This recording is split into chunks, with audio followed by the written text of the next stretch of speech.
Start చేయమంట వాడిని. ఈరోజు మన నెల్లూరు పట్టణంలో ఉన్నటువంటి గీతామయ వృద్ధాశ్రమంలో మరి పెద్దలందరి యొక్క ఆధ్వర్యంలో మరి ఆంధ్రుల కాదు భారతదేశ ముద్దుబిడ్డ నటరత్న తెలుగుదేశం పార్టీ అధ్యక్షులైనటువంటి శ్రీ నందమూరి తారక రామారావు గారి యొక్క వర్ధంతి సందర్భంగా మరి అతనికి ఘనంగా నివాళులు అర్పించడం జరిగింది. పరలోకంలో ఉన్నటువంటి నందమూరి తారక రామారావు గారి యొక్క ఆత్మ శాంతించాలని, మరలా నందమూరి తారక రామారావు గారు జన్మిస్తే ఈ యొక్క ఆంధ్రప్రదేశ్లో జన్మించాలని మరి ఆంధ్రప్రదేశ్ యొక్క కోరిక.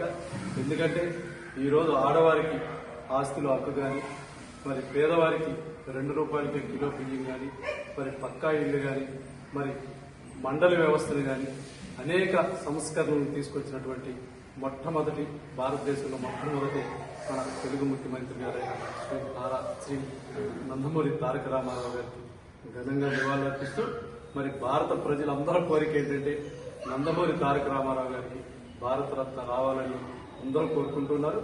మరి ఎందుకని ఆలస్యం అవుతుందో మరి నందమూరి తారక రామారావు గారికి మరి భారత ప్రభుత్వం కూడా మరి ఈ యొక్క పరిగణనలోకి తీసుకొని నందమూరి తారక రామారావు గారికి మరి భారతరత్న ఇవ్వాలని ఈ సందర్భంగా మరి కేంద్ర ప్రభుత్వాన్ని కూడా కోరుకుంటున్నాం.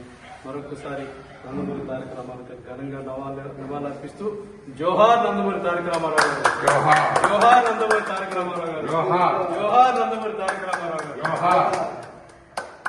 అయిందంటే